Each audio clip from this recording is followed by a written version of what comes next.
had this moment backstage, and I was just thinking, oh my God, I actually have to talk about sex in front of hundreds of people.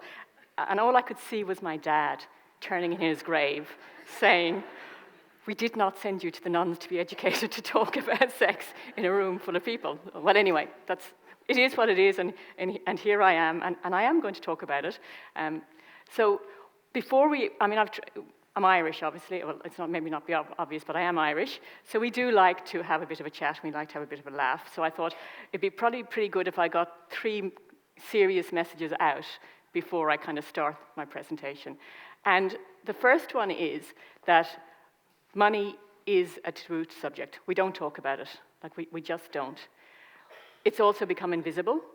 We don't talk to each other about it. We don't talk to our kids about it. And how can we expect our kids to grow up knowing about a good framework with which to use their money to increase their well-being rather than it becoming a weapon of mass destruction? And the other thing I'd say is that it's a learned skill. Talking about money, talking about sex, they're actually learned skills. It's very difficult. It's very hard to actually talk about it intimately in a real conversation. So just like in a business situation, if you can't do it yourself, you get someone else in. I spend a lot of time teaching people or working with people on how to actually communicate about these subjects because they're so much more emotional than just the norm than what we would see. But so that's the serious message. So if you get that, then hopefully now we can have some fun. When I actually think about it, the world is abounding with money and with sex. You just have to turn on the internet, and there are so many sites, so many fetishes can be fulfilled, so many peccadillos that even the Marquis de Sade will probably be squeamish. And if I see another picture of Miley Cyrus's tongue, or I have to listen to what size Kim Kardashian's bum is, you get my meaning. And that's just the sex part of it. So then there's money. And if you think that we're not obsessed with money, then explain The Wolf of Wall Street and the sales at the box office, like one of the most successful films in history. We're fascinated about how people get money, what people do with money, and what they will do for money. So, and I think just to give you a bit of a taster of what I'm talking about, if you don't think this applies to you, what I want you to do, now we've got to do this really quickly because I'm on a time limit here, and I could talk about this all day when I get started, even though I'm a bit shy initially.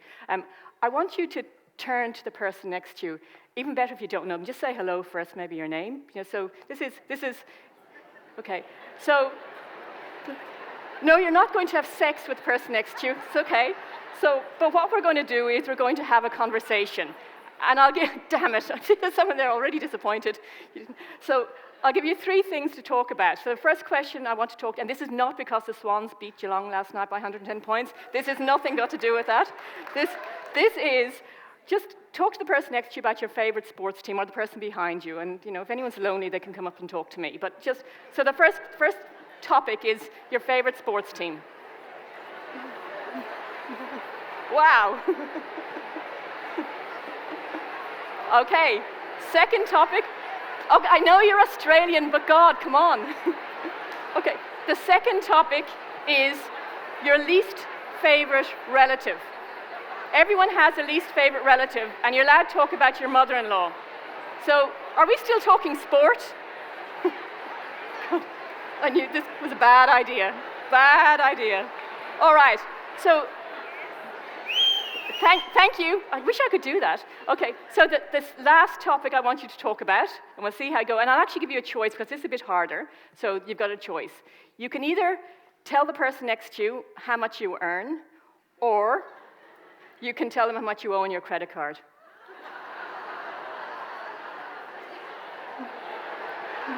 Why is that so funny? Can I have a whistle again? Can I have a whistle? Excellent. Thank you. Okay, so that was just to give you a bit of a teaser on how awkward you feel when you actually have to talk about your own money.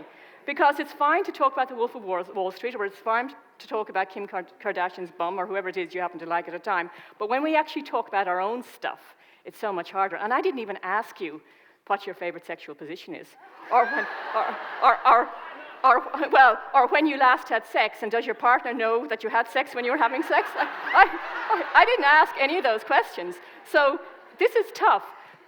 My point is that talking about other people in someone else's backyard, as such, that's easy. When we get to our own stuff, it's so much harder. Now, why is this? So there's a lot of research being done about money. There's a well-known Australian psychologist who says that money isn't just legal tender, it's actually emotional tender. The study also found the 4 words most associated with money are anger, depression, greed, and anxiety. Like, how sad is that? And yet money is supposedly what makes the world go round.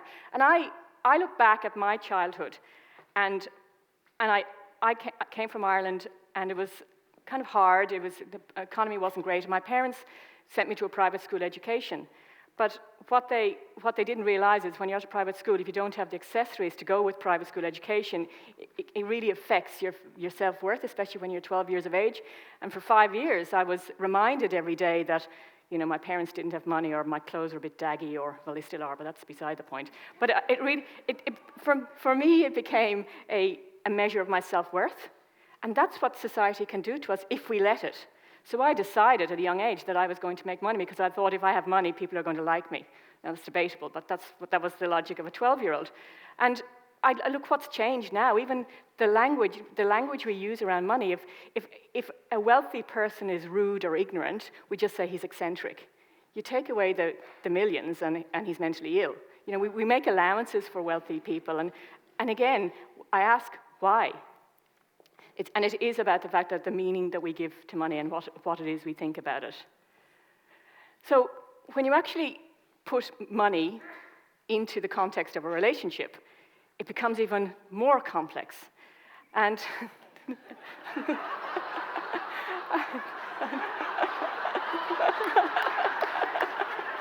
now, so there's lots of research on the fact that as we grow up, we have to gain emotional independence. Lots of research on that, process of differentiation. Very, very few researchers talk about how important it is to be financially independent as well. And in this world that we grow up in, where money is actually invisible, our kids aren't learning from us about money and what to do with it. I mean, I see a lot of very successful, you know, kind of early 20s people in my counseling room, and they have no idea. I mean, I've got one girl in particular. She didn't know the difference between gross and net pay. She didn't know what a debit card was as opposed to a credit card. And she was so ashamed because she didn't know who to ask, because no one talks about money. And I look and see what, as parents, are we doing if we're not having these explicit talks. And as in a relationship, if we're not talking about it ourselves, how can our children learn? And it's about the meaning of money, not about the numbers. It's about the meaning. And I'll talk about, as I said, my parents weren't very wealthy, but there was a school trip when I was 14, and it was going to Belgium to learn French. And I remember the absolute and utter joy I had to be able to turn around to my parents and say, I've saved the money myself, you know, because I had a part-time job. I can go on this school trip, because they'd never been able to afford the extras with the school. And that was I'm now like 36 years on. I still remember that feeling of accomplishment and achievement that I had done that myself. And when you look at what you're doing with your children as well, are you letting them have that sense of accomplishment, or are you doing it all for them? It's a question that's worth asking, and this is all within the context of relationships. And then, of course, there's the sex part, which we had to come to eventually. And no matter what you might think, I suppose the good news is that people aren't really having a huge amount of sex. You know, your next door neighbor isn't doing any better than you. You know, it's the jelly bean jar analogy is still alive and well. And I suppose what I need to do is paint a picture, and I'm sure most of you will be familiar with this. Paint a picture of, I call it the witching hour. So 5 to 7, you know, that time. So we've got Emily at home with the 3 kids, between like 2, 7, and 9. It's 5 o'clock. And Jack has promised faithfully that he'll be home at 6, you know. And of course, 7:30 arrives, no sign of Jack. And Emily's ready to throw the kids out the window along with his private Ferrari collection, whatever it is, Matchbox, whatever he collects. She's really disappointed. And so then Jack kind of sails in at 8 o'clock, and Emily's sitting on the couch big glass of wine, an even bigger tub of ice cream. And Jack says to her, I thought you were trying to lose weight. Is this scene familiar to anyone? and where Jack, the hapless Jack, kind of thinks, what did I say wrong? She asked for support. I'm supporting her. Anyway, so then, of course, Jack goes out, in his mind, oh, she's in one of those moods. And she's saying, I don't know why I bothered coming home.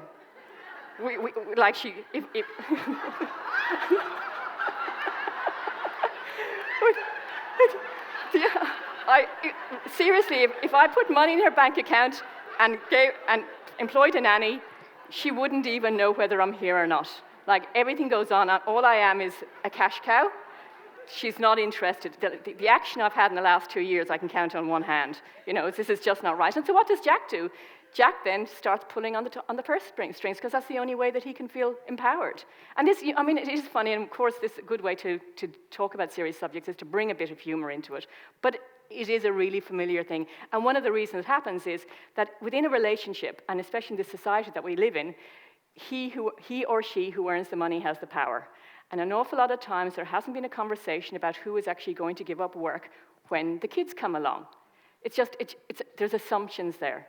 And if the conversation was had earlier on, rather than 3 kids later and a few bottles of wine and a few extra kilos, it might result in a much better outcome. But we don't talk about it.